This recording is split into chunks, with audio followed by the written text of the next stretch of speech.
ఈ సినిమాతో మీరు టైర్ 1 హీరో అయిపోయారని అంటున్నారు. సార్ పేర్లు పెట్టకండి సార్ అలాంటివి, దయచేసి మీకు దండం పెడతాను.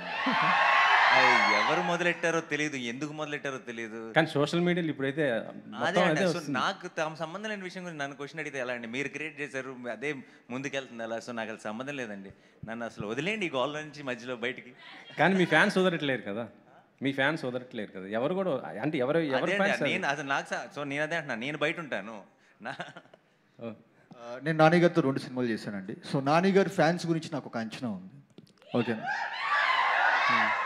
నేను మామూలుగా ఫ్యాన్ వార్స్ జరుగుతుంటాయి కదా, ఆయనకి ఇంకా ఎక్కువ ఫ్యాన్ వార్స్ జరుగుతాయి. ఎలా జరుగుతాయి తెలుసు? పిల్ల జమీందార్కి ఒక ఫ్యాన్స్ ఉన్నారు, ఓకేనా?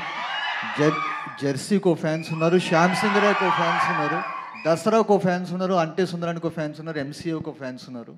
రేపు సరిపోదాక ఇంకో ఫ్యాన్ సెక్షన్ తయారవుతుంది. ఆయన ఏంటంటే ఒక్కొక్క సినిమాతో ఒక్కొక్క వర్గాన్ని టచ్ చేస్తూ ఆయన ఫ్యాన్ బేస్ పెంచుకుంటూనే వెళ్తున్నారు.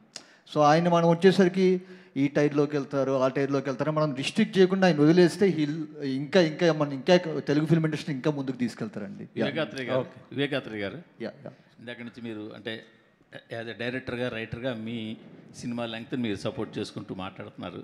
ఓకే, అది మీ విషయం. బట్ మీరంత సపోర్టుగా మీ లెంగ్త్ని మీరు నమ్మినప్పుడు సెన్సార్ అయిపోయి రిలీజ్ ముందుకు 1-2 రోజుల ముందు 4.5 నిమిషాలు ఎందుకు కట్ చేశారు? మరి లేదండి, కట్ చేశారా? లేదు. కట్ చేసి ఎందుకు ఒప్పుకుంటారండి? నేను మళ్ళీ సెన్సార్ చేయాలి కదండి.